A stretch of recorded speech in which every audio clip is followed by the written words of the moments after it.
Guys welcome back to the channel. இந்த video என்ன already தம்ப்நெயில்ல பார்த்திருப்பீங்க. ஆக்சுவலா நிக்சனோட ஃபேனா நீங்க இருந்தீங்கன்னா, இல்ல நிக்சனை வந்து ஓரளவுக்கு பிடிக்கும்னு நினைச்சீங்கன்னு வச்சுக்கோங்களேன், இந்த வீடியோ பார்க்காதீங்க. ஏன்னா கண்டிப்பா இந்த வீடியோல நிக்சனை வந்து கிளிக்க போறோம். ஏன்னா அவர் வந்து இன்டர்வியூ கொடுத்திருக்காருல. ஸோ அந்த இன்டர்வியூல வந்து பார்த்தீங்கன்னா, நிறைய விஷயங்கள் அவர் பேசியிருக்காரு. பயங்கரமா வாய் விட்டுருக்காரு. அது நிறைய பேர் சொல்லுவாங்க, வாய் இருந்தா பொழச்சுப்பாங்கன்னு சொல்லுவாங்கல்ல. ஸோ இந்த பீஸ் வந்து வாயினாலே கெட்டு போயிடுச்சு அப்படின்ற மாதிரி தான் சொல்லணும். ஆக்சுவலி ட்விட்டர்ல போட்டு அவர் நிக்சன் கிங்டம்னு ஒன்று சொல்லுவாங்கல்ல, மாயா ஸ்குவாடு. ஸோ அந்த கிங்டம் பார்த்தீங்கன்னா தகர்க்கப்பட்டு கொண்டு இருக்கிறது. பயங்கரமான தாக்குதலுக்கு உள்ளாக்கப்பட்டுள்ளார் நிக்சன் அப்படின்றதான் இப்போதைய தற்போதைய நிலவரம். ஓகேங்களா? ஸோ ஃபுல் அண்ட் ஃபுல் நிக்சனை வந்து தாக்கி தான் இந்த வீடியோல பேச போறோம். ஏன்னா எனக்கும் பர்சனலா பிடிக்கல. அவர் அந்த மாதிரி இன்டர்வியூ ஒன்று கொடுத்திருக்கிறது. ஸோ அதனால நிக்சன் ஃபேன், நிக்சன் ஆர்மி யாராவது இருந்தீங்கன்னா தயவு செஞ்சு வீடியோ வந்து ஸ்கிப் பண்ணிடுங்க. ஓகே, எனிவேஸ் வாங்க வீடியோக்குள்ள போயிடலாம். நிக்சனை இந்த வீடியோல கிழிக்கிறோம். ஓகேங்களா? ஃபர்ஸ்ட் ஆஃப் ஆல் இன்டர்வியூல அவர் என்னென்ன பேசியிருக்காரு அப்படின்றது ஒன் பை ஒன்னா பார்த்துடலாம். என்னென்ன பேசியிருக்காருன்னா, நிக்சன் வந்து பிரதீப்புக்கு வந்து ரெட் கார்டு கொடுத்தது கரெக்டான மேட்ரு அப்படின்ற மாதிரி சொல்லியிருக்காரு. ஓகேங்களா? அதே மாதிரி பிரதீப் பண்ணத நிறைய விஷயத்த காமிக்கல அப்படின்றதையும் மென்ஷன் பண்ணியிருக்காரு. அவரு வந்து எந்த இடத்துலயும் அதாவது பாதை தவறி போகாம இருந்தாராம். அதாவது அவரு வந்து ஐஷு கிட்ட நடந்துக்கிட்டது இது எல்லாமே பார்த்தீங்கன்னா, தப்பா வந்து புரிஞ்சுக்கிட்டாங்களாம் வெளிய. அந்த ஃப்ரெண்ட்ஷிப் வந்து தப்பா புரிஞ்சுக்கிட்டாங்களாம். ஸோ இந்த மாரி மேட்டர்ல நிறைய ஒன் பை ஒன்னா அடுக்கியிருக்காரு. ஸோ இதெல்லாம் ஒன் பை ஒன்னா டீகோட் பண்ணிடலாம். ஓகேங்களா? ஃபர்ஸ்ட் ஆஃப் ஆல் அவர் என்ன சொல்லியிருக்காருன்னா, பிரதீப்புக்கு ரெட் கார்டு மேட்டர். இதுதான் பார்த்தீங்கன்னா, எனக்கு ரொம்ப வந்து காண்டாக்குன ஒரு விஷயம். ஏன்னா, ரெட் கார்டு குடுத்தது வந்து பார்த்தீங்கன்னா, நாங்க குடுக்கல. கமல் சார் தான் குடுத்தாரு அப்படின்ற மாரி சொல்லிட்டாரு. கமல் சார் தான் குடுத்தாரு. விஜய் டிவி மேனேஜ்மென்ட் தான் குடுத்தது. நீங்க யோசிச்சு பாருங்க. இவ்வளோ பெரிய ஒரு கார்ப்பரேட் அந்த தப்பு நடக்காம எப்படிங்க ரெட் கார்டு குடுத்துருப்பாங்க? அப்படின்ற மாரி பார்த்தீங்கன்னா, மக்கள பார்த்து ஒரு கேள்வி கேட்கிறாரு. டேய் டேய் நீங்களா தான்டா எடுத்து ரெட் கார்டு குடுக்கணும் அப்படின்னு சொல்லிட்டு எடுத்து காமிச்சீங்க. இவ்வளோ மெஜாரிட்டி அடிப்படையில் கமல் சார் வந்து பார்த்தீங்கன்னா, வெளிய அனுப்புனாரு. அவரு வந்து கிளியரா அடுத்த வார எபிசோட்லயே கிளியரா சொல்லிட்டாரு. நான் ரெட் கார்டு குடுக்கல. நீங்க தான் ரெட் கார்டு குடுத்ததுன்னு பார்த்தீங்கன்னா, அவரு கிளியரா அங்க கமல் சாரே அடுத்த வாரத்துல வந்து சொல்லிட்டாரு. நீங்க காமிச்சதுனால தான் அவர வெளிய அனுப்பணும். நான் என்னோட டிசிஷன் இல்ல அப்படின்ற மாரி சொன்னாரு. அதே மாரி இவரு தான் போயிட்டு உள்ள இருக்கவங்களே கன்வின்ஸ் பண்ணாருன்னு அந்த எபிசோட்லயே கமல் சாரே சொன்னாரு. நான் போயிட்டு உள்ள இருக்கவங்க ஒத்துக்கலனா இன்கேஸ் நான் சேனல விட்டு வெளிய போயிருப்பேன் அப்படின்ற மாரி சொன்னாரு. சோ நீங்க ஃபோர்ஸ் பண்ணி ஒருத்தன வெளிய அனுப்பிட்டு, இப்போ வந்து கார்ப்பரேட்டுக்கு தெரியாதா? அந்த தப்பு நடக்காம எப்படி ஒருத்தர வெளிய அனுப்புவாங்க அப்படின்ற மாரி இங்க வந்து வேஷம் போடும். பத்தினி வேஷம் போடும்னு சொல்லுவாங்கல்ல. சோ அந்த மாரி வேஷம் போட்டுட்டு இருக்காப்ல. எனக்கு அது பார்க்க சொல்ல செம்ம இரிட்டேட் ஆயிடுச்சு. என்னடா இவ்ளோ கேவலமா பண்ணிட்டு இருக்க அப்படின்னு. நான் ஃபர்ஸ்ட் கிளிப் தான் பார்த்தேன். ட்விட்டர்ல போய் பார்க்கும்போது பார்த்தீங்கன்னா, நிக்சன வறுத்தெடுக்கிற மாரி 4, 5 கிளிப் வந்து பயங்கரமா தாக்கி போட்டுருந்தாங்க. என்னடா இவன திடீர்னு இந்த தாக்குறாங்க அப்படின்ற மாரி தான் போய் இன்டர்வியூ பார்த்தேன். இன்டர்வியூ பார்த்ததுக்கு அப்புறம் எனக்கே தோணுச்சு, இவன தாக்காம விட்டா அது ரொம்ப பெரிய தப்பாயிடும். ஸோ கண்டிப்பா இன்னைக்கு தாக்கி வீடியோ போட்டே ஆகணும் அப்படின்ற மாரி தான் இந்த வீடியோ ஷூட் பண்ணிட்டு இருக்கேன். ஆக்சுவலி இன்னைக்கு பார்த்தீங்கன்னா, நான் வந்து அந்த ரெட் கார்டு மேட்டர பத்தி டீடைல்டான ஒரு வீடியோ வந்து ரெடி பண்ணி வச்சிருந்தேன். நான் ஆல்ரெடி நேத்தே சொல்லியிருந்தேன். ஸோ யாரு அதுக்கான உண்மையான காரணம் அப்படின்னு சொல்லிட்டு டீகோட் பண்ணி ஃபுல்லா ஒரு வீடியோ வந்து ரெடி பண்ணி வச்சிருக்கேன். அது இன்னைக்கு போட முடியாதுன்னு நினைக்கிறேன். ஏன்னா இந்த வீடியோ போஸ்ட் பண்ணிடுவேன். நாளைக்கு மேபி அது வரும். ஸோ சேனல ஃபர்ஸ்ட் டைம் பார்த்தீங்கன்னா மறக்காம சப்ஸ்கிரைப் பண்ணி வச்சுக்கோங்க. ஏன்னா அந்த வீடியோ அப்பதான் டீடைல்டா நீங்க பார்க்க முடியும். ஓகே, எனிவேஸ் இதுக்கப்புறம் ஒரு மேட்டர் ஒன்று சொல்லியிருக்காரு. பிரதீப் பண்ண நிறைய விஷயம் வந்து பார்த்தீங்கன்னா வெளிய வந்து காமிக்கலையாம். அது காமிச்சிருந்தா உங்க எல்லாருக்கும் உண்மை தெரிஞ்சிருக்கும் அப்படின்ற மாரி சொல்றாரு. டேய் 24/7 லைவ்ல பார்த்தோம்னா நாங்க. அதுலயே பார்த்தீங்கன்னா எதுவும் பெருசா தெரியல. அதாவது நீங்க எந்தெந்த விஷயத்தலாம் கிளைம் பண்ணீங்களோ, அது எல்லாமே நாங்க பார்த்துட்டோம். அதாவது பூர்ணிமா வந்து என்ன கிளைம் பண்ணாங்க? எனக்கு வந்து இந்த மாரி ஒரு கமெண்ட் வந்து பாஸ் பண்ணாரு அப்படின்ற மாரி. அந்த கமெண்ட் என்னன்னு நாங்க பார்த்தோம். அது பூர்ணிமாக்கே முதல்ல அவரு சொல்லல. அவரு சொன்னது விஷ்ணுவ பார்த்து தான் அந்த கமெண்ட் வந்து சொல்லியிருந்தாரு. ஸோ இத வந்து பூர்ணிமா கிட்ட கிளியரா எக்ஸ்ப்ளைனும் பண்ணிட்டாரு. ஆனா அதுக்கப்புறமும் அந்த மூதேவி அங்க எடுத்துட்டு வந்து என்ன தான் சொன்னாருன்னு சொல்லுது. இதுக்கு மேல வந்து மூளகெட்ட மூதேவி கிட்ட நம்ம எப்படி பேச முடியும்? ஸோ அதனால பார்த்தீங்கன்னா, அந்த அந்த பீஸ் அவ்வளதான். அது வந்து அவ்வளதான் உண்மைய ஒத்துட்டு கால்லே விழுந்து விட்டான் ஐயா! அப்படின்ற மாரி சொல்லுவாங்கல்ல. அவங்க வந்து இப்ப புத்தரா மாறிட்டாங்க. அதனால பூர்ணிமா விட்டுருவோம். ஆனா இந்த பீஸ் என்ன சொல்லுது, அந்த மாரி விஷயங்கள் நெறைய விஷயங்கள் வெளிய காமிக்கல அப்படின்ற மாரி சொல்லுது. ஸோ நீங்க கிளைம் பண்ண விஷயம் எல்லாமே காமிச்சுட்டாங்க. ஆனா இதுக்கப்புறமும் வந்து எத காமிக்கலன்னு தெரியல. அவரு ஒரு விஷயம் சொல்றாரு. அது எக்ஸாம்பிளுக்கு ஒரு விஷயம் சொல்லுவாங்கல்ல. அது என்ன சொல்றாருன்னா, பிரதீப் வந்து பார்த்தீங்கன்னா, அந்த ரெட் கார்டு அந்த ஃபைனலா வீட்ட விட்டு வெளிய போறதுக்கு முன்னாடி நிக்சன பார்த்தீங்கன்னா, லைட்டா மிரட்டியிருப்பாரு. "நீலாம் ஒரு பொண்ணோட வாழ்க்கையே அழிச்சிட்ட. நீலாம் வந்து பேசுறியா?" அப்படின்ற மாரி சொல்லியிருப்பாரு. ஸோ அத வந்து நிக்சன் சொல்றாப்ல. அந்த இடத்துல நான் ஒரு திருப்பி ரிப்ளை ஒண்ணு சொன்னேன். அது வந்து பார்த்தீங்கன்னா, வெளிய வரல. நான் எங்க அழிச்சேன் அப்படின்னு சொல்லிட்டு நான் ஒரு விஷயம் சொன்னேன். அது வந்து வெளிய வரல அப்படின்ற மாரி சொல்லியிருந்தாரு. ஏன் அது பெரிய மேட்டர் இல்ல. இப்ப மேட்டர் இந்த சம்பவம் நடந்ததுன்னு சொல்லிட்டு நீங்க கிளைம் பண்றீங்கல்ல, அந்த சம்பவம் எல்லாம் நாங்க பார்த்துட்டோம். ஆனா அந்த சம்பவத்த நீங்க என்ன சொல்றீங்க? தப்புன்னு சொல்றீங்க. நாங்க என்ன சொல்றோம்? அதனால வுமன் சேஃப்டி அங்க பாதிக்கப்படலன்னு நாங்க சொல்றோம். இவரு என்ன சொல்றாரு? வுமன் சேஃப்டி நாங்க யாருமே சொல்லல. அப்படின்ற மாரி சொல்றாங்க. அட பாவிங்களா! நீங்க எல்லாமே தான் வுமன் சேஃப்டி பெண்களுக்கு ஜோவிக் என்ன சொன்னாங்க? பெண்களுக்கு பாதுகாப்பு இல்ல. பூர்ணிமா என்ன சொன்னாங்க? பொண்ணுங்க வந்து கொஞ்சம் பயமா இருக்கு சார் இங்க இருக்கிறதுக்கு அப்டின்னா. மாயா என்ன சொன்னாங்க? அதே நீ என்ன சொன்ன? பொண்ணுங்கள பார்த்து 18+ கமெண்ட்ஸா பாஸ் பண்றாரு. இது ரொம்ப கீழ்த்தனமா இருக்கு அப்டி. ஃபுல் அண்ட் ஃபுல் நீங்க என்ன சொன்ன? எனக்கு வந்து என்ன இப்ப நிக்சன் என்ன சொல்லிருக்கணும் ஜென்யூனா? சார் என்ன பார்த்து வந்து ரொம்ப தப்பா பேசுறாரு. அது ரொம்ப தப்பா இருக்கு. அப்டின்ற மாரி சொல்லி நீ என்ன சொன்ன? எஸ்பெஷலி பர்ட்டிகுலர் ஒரு செக்டார் வந்து அதாவது பர்ட்டிகுலரா நீங்க விமன மட்டும் தான் ஃபோக்கஸ் பண்ணி சொன்னீங்க. பொண்ணுங்கள பார்த்து 18+ கமெண்ட்ஸ் பாஸ் பண்றாரு. ரொம்ப கீழ்த்தனமா இருக்கு அப்டின்ற வார்த்தைய இந்த நிக்சன் இருக்கான்ல, காஜி நிக்சன். ஆக்சுவலா நான் அப்படிலாம் பேசக்கூடாதுன்னு நெனைப்பேன். சீரியஸ்லி இரிட்டேட் ஆவுதுங்க. ஏன்னா ஒருத்தன வந்து ஆல்ரெடி நீங்க முத்திர குத்தி வெளிய அனுப்பிட்டீங்க. அதுக்கப்புறம் மக்கள் சப்போர்ட்ல ஓகே அவன் ஏதோ சர்வைவ் ஆயிட்டான்.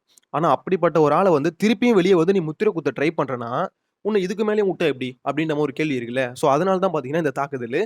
காஜி நிக்சனு அது புரியல. 18+ கமெண்ட்ஸ் பாஸ் பண்றேன். பொண்ணுங்கள பார்த்து தான் அவரு பாஸ் பண்றாரு. பொண்ணுங்கள பார்த்து தான் அவரு பாஸ் பண்றாரு.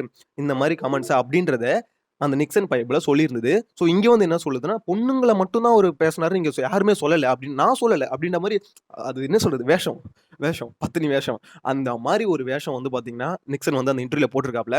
ஸோ இந்த இந்த இன்டர்வியூ எப்படி தெரியுமா? சினி உலகம்னு ஒரு யூடியூப் சேனல்ல தான் இந்த இன்டர்வியூ வந்திருக்கு. ஸோ அவர் வந்து சூஸ் பண்ணி வந்திருக்காரா என்னன்னு தெரியல அந்த இன்டர்வியூக்கு. அந்த ஆங்கர் என்னடா நீ பண்ற? ஒரு கரெக்ட்டான அந்த ஆங்கர் வந்து பார்த்தீங்கன்னா, ரொம்ப ரெக்வெஸ்ட் பண்ணி கூப்ட்டுருப்பாருன்னு நெனைக்கிறேன் நிக்சன. வாங்க ப்ரோ உங்கள வந்து அட்டாக் பண்றாத மாரி நான் எப்படி கேள்வி கேட்க முடியுமோ, அந்த மாரி கேள்வி கேட்டுக்கிறேன் அப்படின்ற மாரி கூப்ட்டுருப்பார் போல. நிக்சன் வந்துட்டு சும்மா ஜாலியா அதாவது அந்த ஆங்கர் வந்து நோண்டி திருப்பி ஒரு வார்த்தை கூட கேட்கல. அவர் முன்ன ரொம்ப ஃபன்னா மட்டும் கேட்டுட்டு போயிட்டாப்ல. அதாவது ஃபன்னா மீன்ஸ் எப்படின்னா, நிக்சனுக்கு வந்து மனசு நோகாத மாரி கேள்வி கேட்பாங்கல்ல. சோ அந்த மாரி கேட்டுட்டாரு. ரிப்ளை நறுக்குன்னு ஒண்ணு கேட்டிருந்தான்னு வச்சுக்கோ, "டேய் நீ வந்து பிரதீப் இந்த மாரி சொல்ற. கமெண்ட் பாஸ் பண்ணாருன்னு. அத விட மோசமா நீ பாஸ் பண்ணியிருக்கிய கமெண்ட்டு. வினுஷாவ வந்து பார்ட் பை பார்ட்டா வர்ணிச்சல்ல. அப்ப உன்ன வெளிய அனுப்பிச்சிருக்கலாமா? ஆ அது விஷயம் என்னது? அவரு இந்த மாரி வந்து கீழ்த்தனமா பேசினாருன்னு. அத விட ஆக்சுவலா சொல்லப்போனா, அத விட ஓப்பனா நீ வந்து அக்கான்னு சொல்லிட்டு ஒருத்தவங்கள வந்து கீழ்த்தனமா வர்ணிச்சிருக்க. அப்படி உன்ன வெளிய அனுப்பியிருக்கலாமா? சோ இங்க மேட்டர் என்னன்னா, நீ வந்து இந்த மாரி அவங்க இருக்கிறதுக்கு இந்த மாரி பேசுனது தப்பு அப்படின்னு சொல்லிட்டு ஒருத்தவங்க வெளிய அனுப்புற. அப்படின்னு பார்த்தா, இந்த ஷோல இந்த சீசன்ல பார்த்தீங்கன்னா, கிட்டத்தட்ட பாதி பேருக்கு மேல வெளிய தூக்கி தான் போட்டுருக்கணும். ஏன்னா, அவ்ளோ பேரும் பேசியிருக்காங்க. 18+ கமெண்ட்ஸ் வந்து பேசியிருக்காங்க. பூர்ணிமா சொன்னாங்கல்ல 18+ ஜோக் போடுவேன்னு. சோ இதெல்லாம் எங்க? எல்லாருமே பார்த்தீங்கன்னா, அந்த வார்த்தைகள வந்து விட்டுருக்காங்க. என்ன மேட்டர்ன்னா, இவங்க என்ன சொல்றாங்க, பிரதீப் கிட்ட நாங்க வார்ன் பண்ணோம். ஆனா வார்ன் பண்ணியும் அவர் திருப்பி அத பண்ணிட்டு இருந்தாரு. அப்படின்ற மாரி இங்க நிக்சன் பைபிள் வந்து சொல்லுது.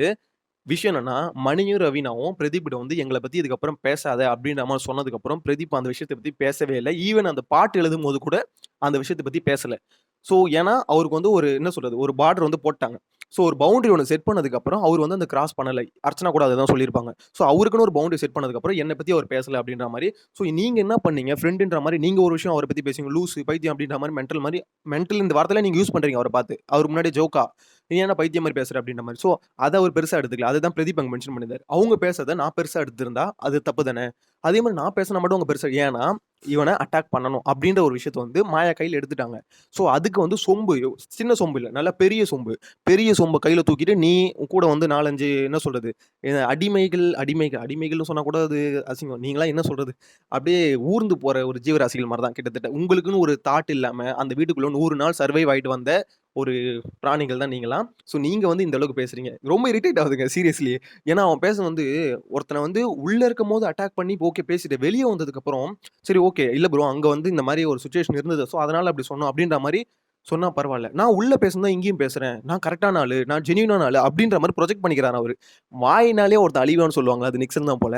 உள்ள இருக்கும்போது தான் கேவலப்பட்டுட்டு இருந்த. வெளிய வந்து காஜி நிக்சனு, காஜி பூர்ணிமா இப்படின்ற மாரி நேம்லாம் ஆக்சுவலா உன்னால தான் ஆக்சுவலா எல்லாமே கிரியேட் ஆச்சு. அவ்ளோ கேவலப்பட்டுட்டு இருந்த நீனு, ஐஷு பின்னாடியே சுத்திட்டு இருக்கான், வழிஞ்சுகிட்டு இருக்கான், இப்படின்ற மாரி ஒரு விஷயம்லாம் கிரியேட் ஆச்சு. ஏன்னா நான் அத பண்ணிட்டு இருந்தேன் ஆக்சுவலா. ஐஷுவோட அப்பா வந்து ஒரு ஸ்டேட்டஸ்லாம் போட்டிருக்காரு. தெரியும்ல, உன்ன தான் கழுவி கழுவி ஊத்திருக்காரு. ஸோ இவ்ளோ விஷயம் நீ பண்ணியிருக்க. ஆனா நீ வந்து இங்க வந்து வெளிய வந்து நான் ஜென்யூனான ஆளு, கரெக்ட்டான ஆளு அப்படின்ற மாரி பேசுற தெரியுமா? அது ரொம்ப தப்பா இருக்கு. ஏன்னா, இன்னொருத்தன நீ பண்ணியிருக்க அதே விஷயத்த, ஆனா அதே விஷயத்த வச்சு இன்னொருத்தன வெளிய வந்தும் நீ முத்திர குத்துற. அவன் அப்படிப்பட்ட ஆளு தான். அவன் பண்ணது எல்லாமே பார்த்தீங்கன்னா, வெளிய வந்து காமிக்கல. சேனல் வந்து கட் பண்ணி எடுத்துட்டாங்க அப்படின்னா, டேய் லைவ் பார்த்தோம்டா. இதுதாங்க என்னால ஏத்துக்கவே முடியல. எல்லாமே கட் பண்ணிட்டாங்களாம். அதெல்லாம் காமிச்சிருந்தா உங்களுக்கு தெரிஞ்சிருக்கும். நான் பார்த்தேன். நான் அந்த வீட்டுக்குள்ள இருந்து பார்த்தேன். நாங்களும் பார்த்தோம். நீ என்னென்ன பண்ணன்னு நாங்களும் பார்த்தோம். ஸோ எனக்கு என்ன சொல்றதுன்னே தெரியலங்க. ஆனா பயங்கரமான தாக்குதலுக்கு உள்ளாவுறாருன்னு மட்டும் சொல்லிர்றேன். ஏன்னா, அவரு வந்து பார்ட் பை பார்ட்டா பிரிச்சு மேய்ஞ்சுகிட்டு இருக்காங்க. அவரு என்னென்ன பண்ணாரு? அப்படியே கம்பேரிசன். பிரதீப் என்ன பண்ணாரு? நிக்சன் என்ன பண்ணாரு? ஸோ இவங்க 2 பேருக்கான கம்பேரிசன போட்டு யாரு ஃபர்ஸ்ட் அக்யூஸ்ட் அப்படின்ற மாரி பார்த்தீங்கன்னா, பிரிச்சு மேய்ஞ்சுகிட்டு இருக்காங்க ட்விட்டர்ல. ட்விட்டர் பக்கம் போய் பாருங்க. அவரு எந்த அளவுக்கு கழுவி கழுவி ஊத்திட்டு இருக்காங்கன்னு தெரியும். என்ன பொறுத்தவரைக்கும் பார்த்தீங்கன்னா, நிக்சன்லாம் பேசுறதுக்கு தகுதியே இல்லங்க. ஆக்சுவலா நம்ம ஒருத்தவங்கள பத்தி கமெண்ட் பண்றோம்னு வச்சுக்கோங்களேன். நம்ம அந்த மாரி நடந்துருக்க கூடாது. அந்த பொண்ணுகிட்ட நான் வந்து தப்பா நடந்துருக்க கூடாது. ஸோ அப்பதான் நம்ம வந்து கமெண்ட் பண்றதுக்கு தகுதியான ஒரு தகுதியுடைய ஆளு. அந்த வீட்ல நீ வந்து பார்த்தன்னா, அதே விஷயத்த பண்ணியிருக்க. அப்டின்னும்போது, அந்த விஷயத்த எல்லாருமே பண்ணியிருக்காங்க. பட் ஆனா தவறுதலா இவரு குடுத்துட்டாங்க. அப்டின்ற மாரி தானே சொல்லணுமே தவிர, அவரு பண்ணாரு. அதனால தான் குடுத்தாங்க. இப்பயும் சொல்றேன். அவரு குடுத்தது கரெக்ட் தான். அப்டின்ற மாரி நீ பேசுறது வந்து எந்த விதத்துல அதுவும் இப்ப வந்து சமாளிக்கிறாரு. வுமன் சேஃப்டி நாங்க யாருமே சொல்லவே இல்ல. மொத்தமா அது கமல் சாரும் சேனல் டிசிஷன் தான். அப்படின்ற மாரி சொல்றாரு. கமல் சார் மொத்த பழியும் தூக்கி உங்க மேல போடுறாங்க. ஆல்ரெடி உங்கள கழுவி கழுவி ஊத்தி எல்லாம் முடிச்சுட்டாங்க. திருப்பியும் இவன் பாருங்க உங்கள கோத்து விடுறான்.